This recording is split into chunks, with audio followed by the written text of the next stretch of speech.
Good morning everyone. एक बार फिर से आप जुड़ चुके हैं इंडियन हिस्ट्री चैनल के साथ, जिसमें हमने कल पढ़ना स्टार्ट करा था प्राचीन भारत का एक ऐसा टॉपिक जिसे हम खूब पढ़ते हैं और खूब एग्जाम की दृष्टि से उसे देखा जाता है। बट उसके बारे में थोड़ा सा हम पढ़ने के बाद अपने आप में ये समझते हैं कि शायद वो टॉपिक कंप्लीट हो गया।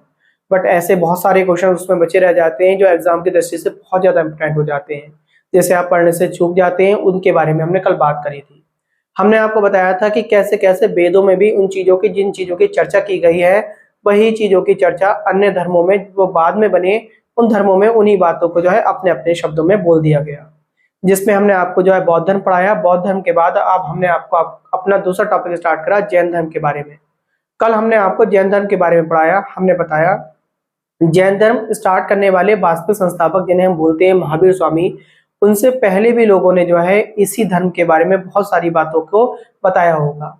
इंसान के जीवन को, व्यक्ति के जीवन को जीने के लिए किन किन चीजों की आवश्यकता होती है और किस प्रकार जीवन जिया जाता है, ये सारी घटनाओं को उन्होंने भी इस बात पर चर्चा दी होगी। उन्होंने भी अच्छे आचार विचार अपने प्रकट किए होंगे और उन्होंने उन लोगों से करवाए भी होंगे अपने समय में। तो हमने ये बात पढ़ी थी कि लगभग 24वें तीर्थंकर महावीर स्वामी को माना जाता है। उनसे पहले जो 23 तीर्थंकर हुए हैं उनके बारे में भी भूलना गलत है। जिसमें हमने कल आपको जैन धर्म पढ़ाया। जैन धर्म के साथ साथ तीर्थंकर का अर्थ पढ़ाया।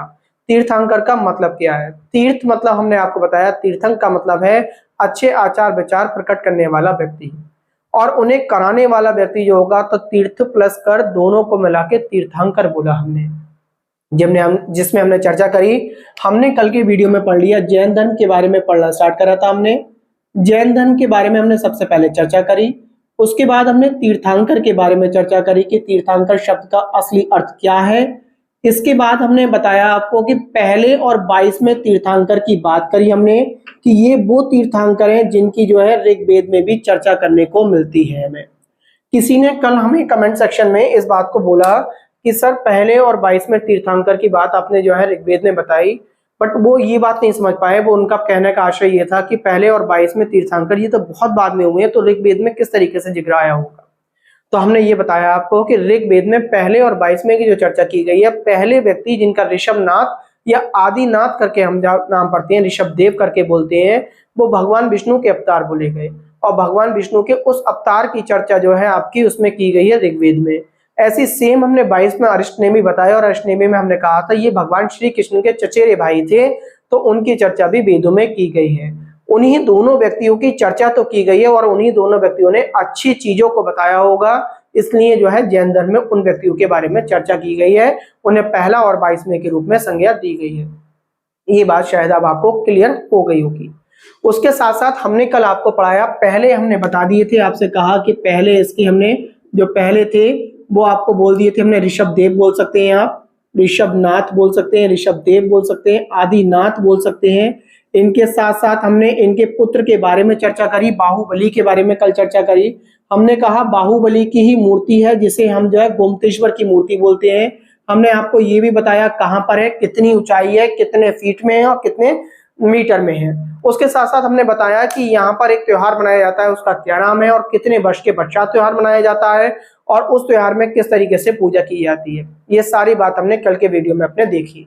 उसके साथ अगर बात करें, बाहुबली के बाद हमने चर्चा करी, पहले के बाद हम चर्चा कर रहे थे एकदम, हमने आपको मल्लीनाथ के बारे में पढ़ाया। 19वें तीर्थंकर बताए होंगे हमने आपको मल्लीनाथ। और मल्लीनाथ के समय में हमने 2 इनके शिष्यों के बारे में चर्चा करी, कल के वीडियो में आप देख सकते हैं, जिन्होंने इन्हीं के समय को, इन्हीं गुरु को ये नहीं पहचान पाए कि ये पुरुष थे या महिला थे। उस हिसाब से इन्होंने इनके धर्म को 2 भागों में डिवाइड कर दिया, जिसे श्वेतांबर और दिगंबर का नाम हमने बोला था आपसे। श्वेतांबर और दिगंबर करके हमने आपको कल के लेक्चर में पढ़ाया था। ये बात कल का वीडियो जिन्होंने देखा है वो अपने आप समझ गए होंगे, सर ने ये श्वेतांबर और दिगंबर करके हमें कल पढ़ाया था। इसके बाद अगर आगे बढ़े तो हमने आपको 19 में पढ़ाए। 19 के बाद हमने आगे जब पढ़ाना स्टार्ट करा, बाहुबली सारी कहानी पढ़ा दी, 12 वर्ष के पश्चात मेले वगैरह के बारे में बता दिया। फिर 22 में हमने आपको अरिष्टनेमी पढ़ाई आपको। तो 19 के बाद 7वें नंबर का पॉइंट अगर हम ध्यान रखें, 22 में आपको अरिष्टनेमी बताए हमने। और अरिष्टनेमी के बाद हमने, ये तो भगवान श्री कृष्ण के चचेरे भाई करके बोले होंगे आपको। उसके बाद 23वें तीर्थंकर की बात कर ली थी हमने, जिसका नाम हमने पार्श्वनाथ बताया। और पार्श्वनाथ में हमने ये बताया था कैसे कैसे एक महाजनपद काशी महाजनपद रहा होगा, उसके एक राजा रहे होंगे, उस राजा के पुत्र हैं। और कल के वीडियो में हमने चर्चा करी है कौन सा राजा था, क्या पुत्र हैं इनके, और इन्होंने क्या करा, अपने भाई से जो है इस बात की संज्ञान लेके कि मैं जीवन को जानने के उद्देश्य से जो है ये गृह त्याग करना चाहता हूँ। गृह त्याग करा होगा, उसके बाद किसी एक पर्वत पर गए हैं, उस पर्वत का नाम हम कल के वीडियो में हमने बोला। कितने दिन तक भूखे प्यासे रहकर इन्हें ज्ञान प्राप्त हुआ, ज्ञान प्राप्त के बाद इन्होंने 4 सत्य बताए, उन चारों सत्य पे हमने कल चर्चा कर ली थी। आज के वीडियो में आगे बढ़ते हैं। देखिए इसके बाद 24वें तीर्थंकर बहुत इंपोर्टेंट हो जाते हैं हमारे, तो 24वें तीर्थंकर की हम बात करेंगे। नमा पॉइंट हमने ले लिया 24वें तीर्थंकर की बात। अब 24वें तीर्थंकर की अगर मैं बात करूं, तीर्थंकर में अगर मैंने बात करी तो आप ऐसा कह समझेंगे ये थे आपके महावीर स्वामी। देखिए आज मैं इनकी पूरी फैमिली के बारे में बता रहा हूं। शायद मुझे ये विश्वास है कि आपको लगभग 10% 20% को इनकी पूरी फैमिली के बारे में पता होगा। देखिए ये कितने भाई बहन थे उनकी चर्चा करेंगे। देखिए इनके पिता का नाम सिद्धार्थ था और इनकी माता का नाम त्रिशला था। सिद्धार्थ और त्रिशला, देखिए हमने बताया इनके पिता कौन थे, सिद्धार्थ थे, ठीक, ये पिता हो गए। इनकी शादी जिससे हुई है वो त्रिशला हो गई। पहले परिवार देख रहे हैं, वंश हम बाद में देखेंगे इनका। इन दोनों से एक पुत्र पैदा हुआ जिसे हम भविष्य में जाके महावीर स्वामी बोलेंगे, उसका नाम वर्धमान था। क्या नाम था, वर्धमान। इन्हीं का एक अन्य पुत्र भी रहा होगा, एक पुत्री भी है। अन्य पुत्र और पुत्री के बारे में आपसे पूछा जाएगा, ठीक है। अन्य पुत्र जो था इनका नाम तो मैंने वर्धमान बता दिया, उसका नाम था नंदीवर्धन। क्या नाम था, नंदीवर्धन करके आप याद रखेंगे। सर ने आज हमें बताया कि ये नंदीवर्धन करके इसका नाम था, और जो बेटी थी उसका नाम था सुदर्शना। अब आप ध्यान रखेंगे, तो वर्धमान की तो ये भाई बहन हो गए, वर्धमान रहे, वर्धमान की बहन का नाम सुदर्शना हो गया, और एक भाई था उसका नाम नंदीवर्धन हो गया। इस नाम को बहुत ध्यान रखेंगे, पेपर में कभी कभी पूछ लेगा आपसे और आप नंदीवर्धन के बारे में नहीं बता पाते, तो ये बात आपको क्लियर हो गई। इसके बाद आप इधर आ जाएं। वर्धमान की जो शादी हुई है उनका जो है, इनकी पत्नी का नाम आपसे पूछा जा सकता है। आपसे पूछेगा वर्धमान की पत्नी का नाम क्या था, इनकी पत्नी का नाम था यशोदा। मैंने यशोधरा नहीं बोला है, यशोदा। आप कंफ्यूज हो जाते हैं यशोदा और यशोधरा में। हम एकदम बोल देते हैं कि वहां पे महात्मा बुद्ध की पत्नी को ले आते, महात्मा बुद्ध की पत्नी को ले आते हैं और एक यहाँ ले आते हैं, तो ये कंफ्यूज ना हो, आप ध्यान रखें। इनका नाम क्या था, यशोदा था, और वहां पढ़े यशोधरा करके पढ़ेंगे आप। इन दोनों की शादी हुई होगी।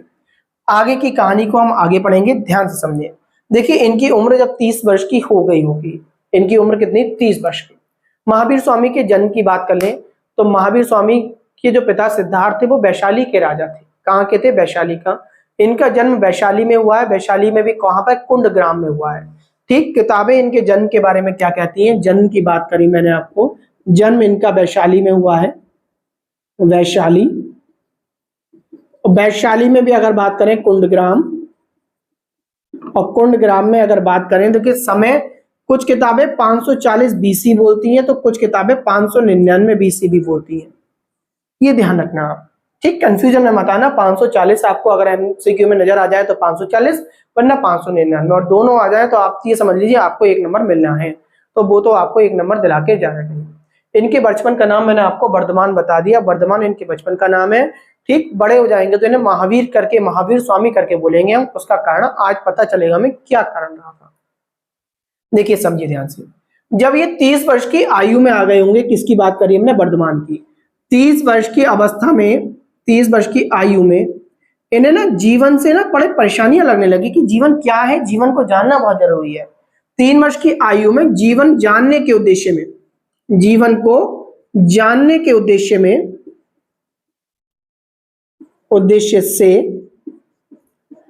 अपने बड़े भाई का नाम बता दिया, नंदीवर्धन। नंदीवर्धन से इन्होंने आज्ञा ली होगी कि मैं ये चाहता हूं कि जीवन क्या है, मैं ये पहचानना चाहता हूं कि मैं इसमें उलझा हुआ हूं जीवन के बारे में, मैं ये चाहता हूं कि जीवन क्या है और मैं ना इस पर रिसर्च करना चाहता हूं, मैं यहाँ से घर को त्यागने के बाद बाहर निकलना चाहता हूं। तो 30 वर्ष की आयु में गृह त्याग किया है इन्होंने, नंदीवर्धन से परमिशन ली है, उसने इन्हें परमिशन दी है, और पूरे राजसी एक तरीके से सबको पता होगी, ये सर पर सबको बता कर गए हैं, और बता के जाने के बाद इन्होंने गृह का त्याग कर दिया है, तपस्या करेंगे। और देखिए जैसे मैंने आपको वहां पे भगवान बुद्ध के बारे में एक एक व्यक्ति के बारे में पढ़ाया था कि जब गृह त्याग किया तो कौन सी नदी के पास किया, कहां वस्त्र त्यागे, वस्त्र त्यागने के साथ साथ बालों का मुंडन कराया, उसके बाद किससे पहली मुलाकात हुई, वहां किसे गुरु बनाया, फिर किससे मुलाकात हुई, वहां किसे बनाया, किसने इन्हें समझाया। वैसे ही आपको याद रखना इनके जीवन में जो पहला व्यक्ति पड़ेगा जो इंपोर्टेंट है वो व्यक्ति होगा मकलीपुत्र गोसाल। और देखिए आपको शायद इसका जो मेरे लेक्चर पीछे से कंटिन्यू देखते हुए आ रहे हैं उन्हें याद आ गया होगा, मकलीपुत्र गोसाल के बारे में सन ने बताया था बिंदुसार के समय में। इसने आजीवक धर्म चलाया था और अभी तक ने आजीवक धर्म नहीं पढ़ा है जिन्होंने तो समझ लें बौद्ध धर्म भी है, बौद्ध धर्म के बाद आजीवक धर्म है, आजीवक धर्म के बाद हमारा ये भी जैन धर्म भी पढ़ना है हमें। तो आजीवक धर्म था, उसमें ये कहा था ईश्वर अपने आप कर्मों को लिख देता है, हम तो केवल उस कर्म को करते हैं। और बाकी धर्मों में ये कहा गया है कि जैसा हम कर्म करते हैं वैसा हमें ईश्वर फल देता है। बातें दोनों ही सही हैं। कभी कभी हम कह देते हैं कि ईश्वर ने जो लिख दिया होना तो वही है, तो इसका मतलब आजीवक धर्म मकलीपत गोसाल की तरफ को बढ़ रहे हैं। उनसे इनकी मुलाकात हुई होगी और मुलाकात होने के बाद 6 वर्ष तक साथ में तपस्या करी इन्होंने, 6 वर्ष तक तपस्या करी, ठीक है। 6 वर्ष तक तपस्या कब साथ में की गई है ये। और किसी बात पे इनमें अनमन हो गई, झगड़ा हो गया और झगड़ा होने के बाद फिर अगले 6 वर्ष इन्होंने फिर से जो है तपस्या करी, यानी 6 वर्ष पहले सॉरी 6 वर्ष तक मकलीपत गोसाल के साथ तपस्या की और अगले 6 वर्ष इन्होंने अगर हम बात करें तो अकेले स्वयं में करिए, स्वयं, ठीक है। 6 वर्ष तक करी इन्होंने तपस्या और 6 वर्ष तक तपस्या करने के बाद तपस्या इन्हें 42 वर्ष की आयु में 42 वर्ष की आयु में ज्ञान प्राप्त हो गया। बात समझ में आ गई होगी आपके। तो टोटल इन्होंने 12 वर्ष तक तपस्या की है, 12 वर्ष तक, क्योंकि 30 वर्ष की आयु में निकले थे और टोटल 6 और 6 12 वर्ष तक इन्होंने तपस्या करते रहे और 12 वर्ष की इन्होंने जो है कठिन परिश्रम के बाद इन्हें जो है ज्ञान प्राप्त हो गया। अब इनसे ये पूछा जाता है आपसे कि इन्हें ज्ञान प्राप्त जो हुआ था वो कहाँ, कब, कैसे हुआ था, तो आप बताएंगे साल के पेड़ के नीचे इन्हें ज्ञान प्राप्त हुआ था, रिजुपालिका नदी के पास प्राप्त हुआ था। और रिजुपालिका नदी थी और अगर गांव की बात करें तो जम्ब्रिक नामक गांव था आपका, ठीक है। साल का पेड़ था, जम्ब्रिक गांव था, रिजुपालिका नदी थी, ये बात आपको ध्यान रखेंगे। साल का पेड़ यानी साल का वृक्ष, रिजुपालिका नदी, रिजुपालिका नदी, और उसके साथ साथ हमने आपको एक गांव का नाम बता दिया, तो उस गांव के बारे में आप बता देंगे। गांव कौन सा था? जम्ब्रिक गांव था आपका। जम्ब्रिक इस तरीके से लिखेंगे। तो जम्ब्रिक गांव आप जब सुन रहे होंगे ना तो पेपर में आ जाए तो आप अपने आप कराएंगे, बोले ये सारी चीजें सर ने हमें बता दी, ठीक है। जम्ब्रिक गांव हमने आपको बता दिया, यहां पर इन्हें ज्ञान प्राप्त हो गया होगा। उसके बाद आगे बात करें, जब इन्हें 42 वर्ष की आयु में संपूर्ण ज्ञान प्राप्त हो गया होगा तो जैन धर्म में संपूर्ण ज्ञान प्राप्त करने वाले व्यक्ति को कैवल्य बोला जाता है। तो आपसे पूछा जाए अगर कैवल्य का अर्थ क्या है तो आप ध्यान रखना संपूर्ण ज्ञान का मतलब है कैवल्य। और कैवल्य शब्द कौन से धर्म में उपयोग किया गया है? तो जैन धर्म में उपयोग किया गया है। एक बात, बहुत सारे वर्ड है, मैं आपको समझा दूं, मैं आपको यहां लिख दे रहा हूं। पहला वर्ड मैंने आपको बोला कैवल्य। कैवल्य का मतलब बता दिया मैंने आपको, संपूर्ण ज्ञान। पूछा जाता है, ध्यान रखना आप, कैवल्य पूछा जाएगा कि कैवल्य कौन से धर्म से लिया गया है, आप तो हम बता देंगे जैन धर्म। क्या अर्थ है इसका? 42 वर्ष की अवस्था में महावीर स्वामी को ज्ञान प्राप्त हुआ था, वर्धमान को ज्ञान प्राप्त हुआ था, उन्हें संपूर्ण ज्ञान प्राप्त होने की वजह से उन्हें कैवल्य बोला गया। एक वर्ड यूज होता है निर्गंत। निर्गंत वर्ड पूछा जाता है कौन से धर्म से लिया गया है, तो निर्गंत आप बता देंगे जैन धर्म से लिया गया है।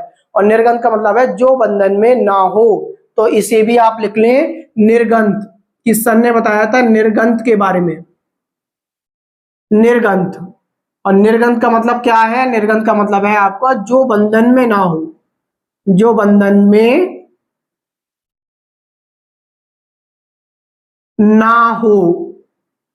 इसके बाद तीसरा वर्ड आपसे जो पूछा जा सकता है निर्गंत के बाद, आपसे पूछेगा कि एक और वर्ड के बारे में, तो वो पूछता है जिन।